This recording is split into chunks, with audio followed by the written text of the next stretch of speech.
you're planning to move to Australia or you are someone who is already living here, this video could save you hundreds of dollars.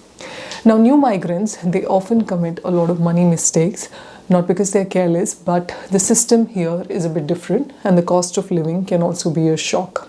Today, I'll walk you through the main money traps that new migrants fall into and also give you tips on how you can avoid them. So let's move on to today's video. Trap number 1. Underestimating the cost of living. Now, this is a big one, right? Australia is an expensive country, especially the cost of living in cities like Sydney and Melbourne can be quite high. So a lot of people don't cater in for all these increased cost, or they compare it with their home country and they are not prepared. Like, you have to pay your bond in advance and you have increased cost of transport, your furniture, your rent, your childcare facilities, your lot of additional services, etc. So people don't realize it unless they are here, which can be quite a shock. So how to avoid it is basically you need to cater in what will be the realistic budget of the place you're trying to move, and if possible make some trade-offs in some of the things, like can you move to outskirts, can you move somewhere closer to city, what all things that you can let go of. Now, I did a video on the cost of living where I compare cost of living and how much money you need to survive in Australia. You can check that video out. I'll place in the description as well. So prepare a realistic budget, prepare for the bond, which is usually like 4 weeks in advance. You might need to have all this money ready before you're moving to Australia, or if you're planning to move to Australia. Trap number 2 is buying things too fast. New car, furniture, a big house, without really understanding the cost of living and your income in Australia. Now, you land here, of course there's a pressure to get settled, so you might end up buying a car on finance, a bigger house, or new furniture, etc., just for the feeling that you're settled, you've landed, and now you can get focusing on the other things. But the problem with this is your job or your visa might still be unstable, right? And you would need money for a lot of other factors, which could be like more essential requirements rather than non-essential requirements. So the biggest thing that I would say to avoid this is treat your first 3 to 6 months as testing phase, where you're testing out things, where you're trying to understand how much money you need for everything. Probably buy your car which is just reliable or cheap and not like a status symbol used car from Facebook Marketplace that would just help you, drive places or do Uber Eats, or if you really need like a side hustle, if you're looking for a job, etc. Apart from that, I would say with respect to furniture also, I think you shouldn't invest into new furniture as of now. Like, go to Facebook Marketplace or Gumtree where you can get a lot of furniture. That I think when we sort of came in, all of our furniture, even to this day, we have a lot of furniture which is bought from Facebook Marketplace for $50, or sometimes you can get items for free as well. But having said that, be very sure that you thoroughly check the seller profile. You thoroughly check that their accounts are not very new. They have sold items in the past, the reviews or ratings that they have got, because there are a lot of scams also that happen in these online marketplaces.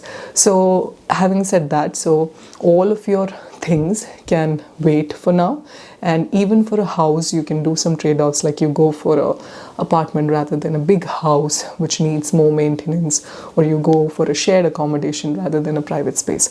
So these are the kind of things that you need to cater in the first few months. So trap number 3 is losing money to banking fees and bad exchange rates.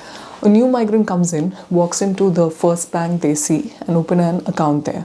But you might end up paying account fees, ATM maintenance fees, and also end up getting charged higher exchange rates if you're trying to transfer money overseas or go international with your money.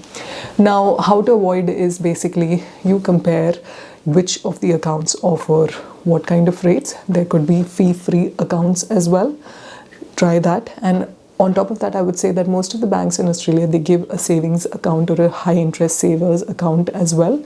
Check which of the banks offer more interest rates that can help you in saving some money, or help in growing your money a little bit, even if you have little amounts of money that you deposit in that saver account, which is not withdrawn every day or something for your gradual expenses. So compare these prices, and rather than using your bank for international transfer services, your External services like transfer fees, Western Union, etc., could offer you better rates than your banks. So you need to compare all of these things while opening a bank account. Now, it might seem like a small fees in the beginning, but this might be the difference between having an emergency fund and having nothing, because you're ending up paying some of the money in this over a year. Trap number 4 is not understanding how credit works in Australia. You don't get your credit history from your home country to Australia, right? In Australia, the credit score is taken a bit seriously. So you come, and if you're applying for multiple credit card applications, you're applying for multiple loans, and you are applying for also buy now, pay later options, a lot of them. This can affect your credit score if you end up misusing this. So all the applications, they are recorded in one place, and it is kind of very central how the credit score is maintained here, especially while you are applying for a mortgage or a rent or anything in future. This can have an impact if you don't pay your payments on time. So how to avoid this is stick to a debit card if possible. If you're comfortable, go for a lesser fee or a no fee, low limit credit card only, and make sure you pay it on time. And also, I would say, like, don't misuse the buy now, pay later option for all of your things. Make sure you pay it on time. You have a direct debit for all your bills, so that you are not falling behind on the time and you end up paying extra fees or late surcharges, etc. So think about your future self who wants to buy a bigger place or wants to apply for a mortgage for a bigger house. You don't want to affect that person with the choices that you make now. So make sure you give too much importance to your credit score. Now, this next money trap is a basic one. It can be common sense, but I've seen it happening quite a lot, so I thought I'll include it. Upgrading your lifestyle too quickly. You got your first Australian paycheck and suddenly it feels amazing compared to what you earned back in your home country. You suddenly go for higher expensive restaurants, you're taking takeout coffee every day, and you're spending on a big apartment, etc. But I think it could be a bit too soon, and in the first year at least, it is highly advisable to assume that you are earning 10 to 20% lesser than what your actual income is, and then you are living off that. Do proper saving, build up an emergency fund, whatever saving principle you follow, 50, 30, 20, continue to follow that. Build up an emergency fund, and where you are still doing some of the basic things like traveling or eating out, but there are a lot of other things where you can still do trade-offs. So in the first year, don't go high with your lifestyle as soon as you end up receiving some money from your jobs or side gigs or whatever. Trap number 6 is not understanding your work rights or your tax obligations. Some migrants, they come here and they get underpaid or exploited because they don't know about the minimum wage requirements, penalty rates, etc.